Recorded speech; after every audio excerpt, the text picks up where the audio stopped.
By the way, it seems that Paul's only junior had been complaining to others about how poor his leadership was, to the point that he couldn't even consider him a boss. Paul overheard this, and they are currently in the midst of a dispute. He should have known how important it is to take care of your own junior. As for me, I had been offered a position at our overseas headquarters. I had been declining due to the current circumstances and out of consideration for Paul. But I finally decided to take on the opportunity. I'm currently preparing for my transition. I've been causing my father some worry, but we've started practicing video calls so we can keep in touch when I'm abroad. I am content because I'll be able to pursue the job that I have been dreaming of since I was a child. It's time to give it my all. Paul hardly ever helped with household chores, but Michelle didn't mind. When they went out together, Paul always took charge, letting Michelle relax and enjoy herself without any worries. It felt like they had a good balance in their relationship. However, everything changed when Michelle's mother passed away. While Michelle was at work, her father called to tell her that her mother's health had gotten worse and she had collapsed. Michelle rushed to the hospital and said her final goodbye to her mother. She decided to stay with her father to arrange the funeral. When she called Paul, he said he couldn't leave work suddenly. He missed the wake and only made it to the funeral, but it seemed like he hadn't prepared to dress appropriately for the occasion. I had to quickly find him clothes to wear, but he complained a lot, saying I should have done it earlier. With all the sadness and business of arranging the funeral, I couldn't handle Paul's complaints, so I ignored them. But he didn't seem to appreciate that and stayed in a bad mood. Since then, it feels like we've been arguing more in our marriage. It's normal to have disagreements after being married for 3 years, but lately, Paul has been picking fights aggressively. He's always telling me what to do and taking charge. I got tired of it and tried saying no a few times, but he didn't know where things were in the house. So simple tasks took a long time. Plus, he complained while trying to help, making an even bigger mess. Eventually, I realized it's easier if I just do everything myself. I didn't always do everything Paul asked. I handled some things myself to make my life easier. I mentioned preparing for my mom's first death anniversary gathering next week. Okay, I said, and Paul grumbled, oh, I have an important meeting that day. What should I do? I've told you about this gathering well ahead of time. How could he suddenly say he couldn't make it? What? You're not coming. Paul let out a heavy sigh. It's not that, but it'll be hard to leave everything to my subordinates, you know. He seemed pleased with his recent promotion and often talked about his junior team members. I felt like sighing right along with him. Please make arrangements for it, all right? I stressed. It was the day before my mom's first death anniversary gathering. When I returned home from work, Paul was sulking in the living room, drinking beer. Sorry, I'm late. Had to do overtime, he mumbled. I figured he was upset because I was late, delaying dinner. I've been waiting here for an hour, just as I expected, but it's only an hour, right? If he couldn't cook, he could have bought something. I did tell him when I'd be home. He could have taken some initiative. Holding back my frustration, I handed him a takeout box. I thought cooking would take too long, so I got this on my way home. In response, Paul slammed his beer glass on the table. Takeout again. Aren't you slacking off a bit too much lately? The last time I got takeout was about 2 weeks ago. Sure, I've been busy, and maybe I haven't been cooking every day, but still. I make sure to eat balanced meals and avoid relying on packaged food too much. Even though I don't think I deserve criticism, as I debated whether to respond, Paul, misunderstanding, added insult to injury. Can't argue when it's true, huh? Do your chores properly. You've been coming home late and claiming overtime. Maybe you're out cheating. Paul's words ignited the resentment I've been feeling. If you know I'm working late, the least you could do is make dinner. You don't have to cook. Picking up takeout isn't that hard. I always tell you when I'll be late, and even with my busy schedule, I handle all the household chores. There's no need for that attitude. Paul glared at me. You're 3 years older, remember? I could have married a younger woman, but I chose you, Paul said, expecting gratitude and obedience. You should be thankful and listen to me. No one else would want you, so you'd be in trouble if I left, right? Did he really just say that? I was furious and couldn't hold back. If you wanted a younger woman, you should have married one before we got together. I asked if you were okay with me being older, and you said yes. That's why we got married. Even without you, I can manage my life. Paul laughed mockingly. Fine, let's get a divorce. With that, he grabbed his beer and takeout and went to his room. We've argued before, but this was different. I was done with him. I decided to eat my takeout to calm down. Maybe he was just hungry and annoyed, I thought as I ate. But I couldn't shake the disbelief that this was happening the day before my mom's death anniversary. After a while, I called out to Paul from outside his room.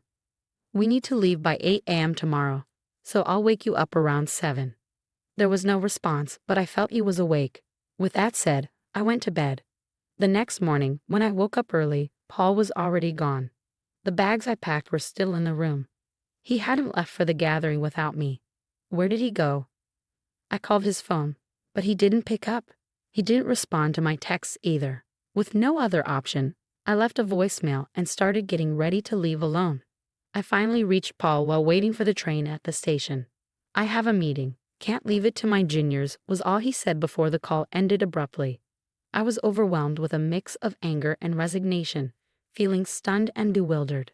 Before I could dwell on it further, the train arrived, burdened with luggage meant for two. I boarded alone. Upon reaching my father's house, he asked anxiously, "Where's Paul?" Seeing my father's sadness since my mother's passing, I didn't want to add to his worries. Taking a deep breath, I forced a smile and replied, "Sorry, he got called into an important meeting." He was supposed to come, but with his recent promotion, it sounded crucial, so I encouraged him to prioritize it. My father nodded in understanding. "I understand. He's working hard. It's disappointing not to see him, but your mother would understand. Let him know he's always welcome here." His words stung a bit, but I maintained my smile throughout the day. With no word from Paul and the night growing late, I didn't reach out to him either. Planning to stay the night and return home the next day as planned, I saw no need to contact him. Though it felt childish, I thought about making him his favorite dish, hamburgers, tomorrow. With that in mind, I went to bed. The next day, I left my father's house and got home around noon. Before going grocery shopping, I wanted to drop off my bags. As I entered the living room, I saw Paul had left dirty laundry lying around, as usual. I sighed, thinking he still hadn't learned how to use the washing machine, and tossed his laundry in with mine. Taking a break and returning to the living room, I noticed something on the table. As I got closer, I couldn't believe what I saw: divorce papers already signed by him. Why? I stared at the papers in disbelief. Was this his way of asking for a divorce? I grabbed my phone from my bag. It should be Paul's lunch break. I wasn't sure if he'd answer, but to my surprise, he did. As soon as I called, I asked, "What's the meaning of these divorce papers?" Paul laughed and replied, "What's there to question? It's exactly what it seems. I don't want an older wife who won't handle household chores. That's why I want a divorce. If we split, I can find a younger wife. After all, a wife is like a status symbol, right? I can't boast about you because you're older. It's tough when my team asks about you, and avoiding the topic isn't easy." I was speechless, unable to respond. "If you want to avoid a divorce, start doing your chores properly. I'll be home as usual today, so make sure to get some beer, all right? If you disagree, take the divorce papers to court. It's your call." With that, he hung up, leaving me in shock, unable to utter a word. Paul probably assumed I'd comply if he said that. I only did the chores because I disliked having to ask or beg him. He must have believed I did it to keep him from leaving me. Perhaps he thought I wouldn't stand up to him because he's the dominant one. Being married to a younger husband might seem glamorous to some, but in reality, there's nothing remarkable about it. I often emphasized his youth, but in truth, he's average in looks, personality, and income. There's nothing particularly special about him. Labeling him as younger was simply convenient. When we married, I worried about the age gap, but now that we're both in our 30s and he's just 3 years younger, it doesn't seem significant.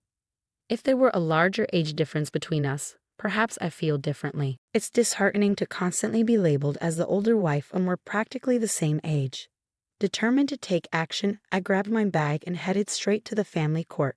Submitting the divorce papers brought a sense of relief, signaling the end of our relationship. I realized I could live without Paul. With newfound freedom, I felt lighter and decided to request a few days of paid leave from my boss. Luckily, work had just slowed down, and he granted me a week off. Now divorced, I needed to organize my belongings. With minimal possessions, cleaning up was a breeze. I stored larger items in a storage unit, packed essentials and clothes in my car, and spontaneously decided to visit a hot spring resort. Since it was the off-season, I found a cheap hotel for my stay without any hassle. Driving with excitement, I indulged in the hot springs and relaxed in my room, only to be interrupted by a ringing phone. "Michelle, I asked you to get beer, didn't I? Where are you?" It was Paul's usual time to return home. I chuckled, recalling his words. "I'm at a hot spring resort." "What? A hot spring resort? Why? What's going on?" "Didn't you say to file the divorce papers if I didn't agree with you?" I pictured my ex-husband flustered, and my laughter grew. "Wait, did you really file them?" "Yes, I did." "Why?" "It was your suggestion, Paul." "Have you forgotten what you said earlier?" His tone became perturbed. "Wait, are you joking? When you say hot spring resort, do you mean some nearby spa?" "If so, I'll get dinner, so come home soon." I couldn't help but laugh at the sudden, seemingly caring tone as he claimed to be a considerate husband. It took about an hour and a half of driving. There's even an outdoor natural hot spring. It's so relaxing. I hope it doesn't rain tomorrow. Since you're going to get your own dinner, I've already packed my things so you won't have to worry about me coming back. Take care of yourself.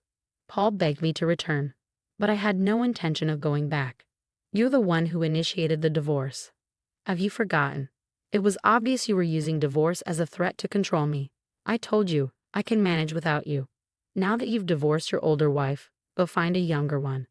Whether you can or not, I don't know." Paul fell silent. "It's none of my business, but you should consider moving out of that apartment too." Finally, Paul spoke again. "Why should I?" His voice was barely audible. "Think about your income. You'll go broke soon if you keep living there. You can't clean, do laundry, or cook. You'll need housekeeping and dining out, right? That costs money. It would be a problem if most of your salary went into rent.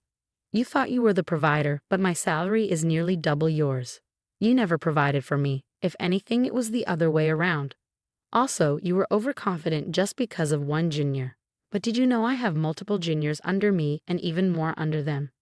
I don't usually talk about work because Paul gets moody, but I outrank him in both position and salary. You'd think he'd notice after living together, but it seemed like he was fine finding out now. Perhaps Paul, being dominant and proud, kept his ego intact by looking down on me. Now that he can't, he must feel defeated. I've shattered his pride as payback for all these years.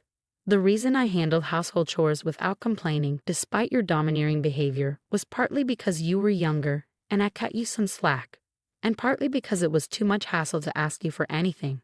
It's not like I needed you to stay with me. I was just taking care of your needs along with mine. So when you said, do the chores or we divorce, of course I chose divorce. We're strangers now. Goodbye then. I said what I needed to and hung up. Feeling refreshed, I savored the hotel's food afterward. As expected, Paul sought reconciliation, but I replied with a smile. I'm older than you. I'm sure you don't want me back. Presumably, he wasn't successful with younger women. Eventually, Paul gave up and moved out of the apartment. I hired a lawyer for the division of assets, demanding more to compensate for the burden of household chores imposed on me until now. Paul, being cheap, didn't hire a lawyer, so I had the upper hand. With my lawyer, we reached an agreement with favorable conditions for me. By the way, it seems Paul's only junior had been complaining to others about his poor leadership, to the extent that he couldn't even see him as a boss. Paul overheard this, and they're currently in dispute. He should have realized how crucial it is to support your own junior. As for me, I've been offered a position at our overseas headquarters. I initially declined due to the current circumstances and out of consideration for Paul. But I finally decided to seize the opportunity. I'm now preparing for my transition. Though I've caused my father some worry, we've started practicing video calls to stay connected when I'm abroad. I'm content knowing I'll be pursuing the job I've dreamt of since childhood. It's time to give it my all.